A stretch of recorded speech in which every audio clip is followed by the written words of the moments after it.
xam ne Mamadou Ousmane Sonko ak kii di Adji Sarr Sénégal yëngu woon loolu moom mu génn le 8 mars mu ne kat sénégalais yi dégg naa leen ndaw ñi dégg naa leen déggam pour moom mooy ndaw ñi ñoom ñoo manqué liggéey alors looloo waral le 22 maanaam alxamis bi ñu dëgmal moom njiitu réew Macky Sall jàpp na ni saafara bi mooy ñu daal di def ab conseil présidentiel dajale si ndaw ñi pour ñu jéem a xool naka la ñuy régler li nga xam ne rek moom mooy question boobilee ñu gis ni monsieur le premier ministre de l'indépendance ba tey jilee question wu emploi doon na question bu nga xam ni problématique la musa doon saafara ba tey amu ji si alors sa gis-gis d'abord laataa ñuy xool lan mooy sa responsabilité yow lan moo waral question bi lee ba tey ji mu doon loo xam ne rek benn lancinante question la boo xam ne amuñu saafara bi. ni ma ko gisee mooy dañuy jóg di xalaat emploi yaakaar ne emploi mun nga ko créer emploi dañu war a jàpp ne dafa am fu mu mën a jóge lu koy jur li koy jur mooy koom ak koom-koom koom-koom nag boo ko bëggee ci réew da ngay seet naka ngay doxalee sa koom stratégie de développement la ñuy wax ak alal bi nga yor mën ko lebi ca bitim réew alal bi nga yor jëlee ko ci impôt naka nga koy duggalee ci économie ba mu mën a jur impôt waaye saa yoo déggee ne taxaw leen dinañ créer emploi maa ngi indi financement dinañ créer emploi loolu moom du am mujj doo ci am ndam ñu war a seetaat nag stratégie économique bi ñu lal ndax mën na jur emploi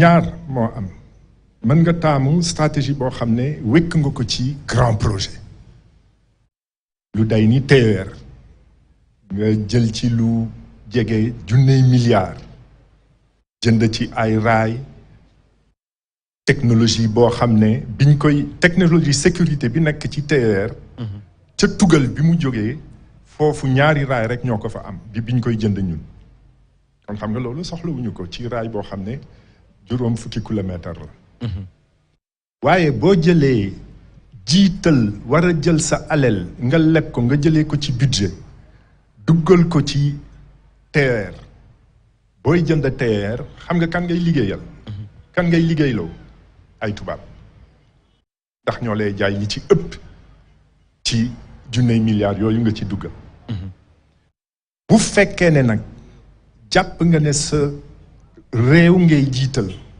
lépp loo xam ne yaa ngi koy jël ci xaalis di ko duggal ci koom di uti koom-koom yaa ngi jiital war a liggéeyloo ay sénégalais bu boobaa emploi soog a dikk loolu moo indi ñun ci suñu parti ñu am mbégte ci dégg président de la république début avril bi muy naan conseil des ministres artisanat dañ koy faydaal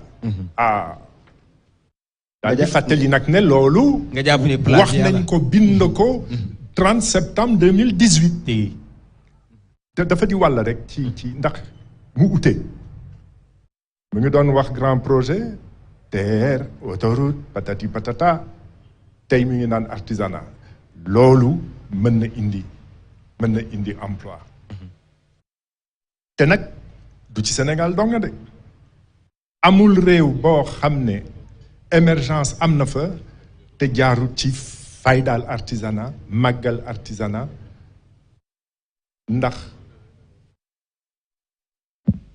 France sax tey jii bu ñuy publicité ci artisanat da ngay gis ci écran ñu naan artisanat le premier employeur de France maanaam moo ëpp ñi muy liggéeyloo ca France. donc jàpp nga ni réew bu mel ni Sénégal également foofu moom mooy voie du salut bi. c'est la voie du salut amul beneen amul sax munoo mel liimal réew boo xam ne émergence am na fa emploi di fa bëri te jaaruñu ci fay daal artisanat ak magal artisanat. ci suñu réew. seetal confection nationale. te xoolal li mu yor seetal plateau bi ana ko fi sol yëre tubaab. dañu liggéeyal ay sénégalais waaye boo demoon di jënd simis bu jógee États-Unis costume bu jógee Paris yaa ngi liggéeyal ay américains yaa ngi liggéeyal ay français. mais monsieur le premier ministre certainement bëri na ay sénégalais yi nga xam ni ñi ngi xalaat ni man nii yow yaa fi ñëwoon 2012 njiit réew mi Macky Sall am confiance ci yow tabb la nga doon premier ministre alors pourquoi yow bañ la tabbee premier ministre du Sénégal nga war a doxal li nga xam ne moom mooy politique gu moom njiit réew mi Macky Sall yow jëloo pàcc boobu noonu nga jiital ko te xam ni amoon na promesse yu 500 000 emplois bu doon xaar. xaw ma ndax yaa ngi fàttaliku sama discours de politique générale. musuma tudd 500 000 emplois te mi ngi woon ci projet yoonu yokkute. waaw mais musoo ko démentir aussi wala nga wane ni àndoo si. non mais du ma ne programme bi lii baaxu ci. loolu itam doy na waar damay seet li ci baax. jéem ko jëf. waaye ba noppi nag jëwriñ ak premier jëwriñ politique de la nation du chef de l'État lay tëral de. doo ñëw tëral sa programme bu bopp. toll naa foo xam ne tey sañ naa taxawal sama programme bu bopp bés bu yàlla defee man toog fa ma mën a toog bu boobaa ma génnee. mais est-ce que amoon na proposition comme lii la ba nga fa nekkee nga proposé ko ñu xam ne kat njiitu réew Macky Sall dafa ko bañoon. ma jox la ci tuuti. bi ñu ne dañuy xeex mbënd ba taxawal ci conseil présidentiel balaa booba sax lii ñu jiital ma jëlee ko nag ci programme yoonu yokkate. lu tax ma jiital ko xam ne mën na jur emploi ñu jiital faydaal mbéy mi xam ndax yaa ngi koy fàttaliku waaye mois de avril ci biir avril teewal nañu benn conseil interministériel jëmale ko ci mbéy mi naka lañ koy songee naka lañ koy defaraate ba mu mën a demaat teguwaat ci yoon. ñu ngi ci mois d'avril waroon nañu taxawal conseil au moins interministériel bu jëm ci campagne agricole bi ñëw. defaguñu ko defoon nañ ko début avril. loolu bokkoon ci relance de l'agriculture relance de l'économie par l'agriculture joxaat liggéey ñi nga xam ne ñii ñu ngi ci kaw ga. mbënn bi dikk teguñu ci ñaari weer mbënn bi daal di dikk ñu daal di jàpp ne xeex mbënd mi mën na ànd ak créer emploi loolu ñu ngi ko tuddee ci boo jàngee comme politique keynésienne d'investissement de grands travaux.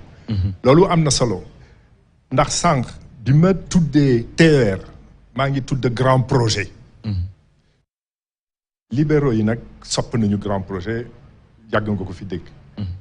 waaye li suñu réew soxla mooy grand travaux ndax grand travaux mooy indi nit ñu bari ci liggéey bi ñu war a liggéey te mbënd mi xeex mbënd mi loolu indi na ko. d'accord loolu mënoon na nekk. bi ñuy ootee xeex mbënd mi le plan décennal de lutte contre les inondations am nañ ci liggéey lu mën a yóbbu ndox mi. entreprise sénégalaise ñoo ko doon liggéey xam nga loolu doo uti entreprise bitim réew mu koy liggéey mun nañ ko. entreprise sénégalaise buy liggéey sénégalais lay liggéey loo. loolu di benn. ñu taxawal programme de logements sociaux. xanaa barke Demba Ndiaye laa dégg ñu ne ay marocains ñu ngi defar ay logement fonctionnaire waaye man bi ma toogee. dañu entreprise sénégalaise donc ñu toog def seen proposition ñu daal di démarrer. door programme logement. programme boobu itam semaine bu ne li ma doon laaj entreprise yi mooy toog leen wax leen ñu ñaata sénégalais ngeen di liggéeyloo. du noonu mel ngay def ba emploi mën a ñëw waaye boo toogee jiital grand projet jiital liggéeyloo entreprise boo xam ne ay entreprise yu bitim réew la sa emploi moom du dem fenn loolu. Est-ce que c'est pas un peu contradictoire nga bàyyi sénégalais yi ba ñu ne ci mbënd nga jël yeneen doomi sénégalais ne leen ñëw leen jénne fi ndox mi est-ce que jiite woon projet liggéey ngir mbënd moomu bañ a am nit ñi tëmb ci ndox mi gënutoon que jël yeneen doomi sénégalais ngir ñu ñëw ngàccal leen ndox mi. non mbënd bi bu amee kay nga war a seet naka ngay génnee ndox mi. waaw fexe woon ba mbënd bi bañ a am gënutoonam. anticiper lay wax quoi. anticiper ñu bañ a egg ci mbënd am. neem fekkoon ngeen ko fi non. mais mbënd mi moom kenn mënu ko prévoir taw bi moom kenn mënu ko prévoir. non d'abord amoon na. 2011 amutoon ndax tawul. voilà 2012 ñu daal di taxawal un conseil interministériel naka la ñuy def ba mbënd mi du fi bari waaye mu taw bu bari ñu xam ne nag lii war nañ ci jóg ba indi ci yeneen solution yu dul solution yi nga xam ni moom lañ fi tàmmoon di gis ca booba xam nga ndax yaa ngi koy fàttaliku président tukki woon dellu si ci la ne Sénat dañ koy dindi ndax soxla nañu xaalis bu jógee ci foofu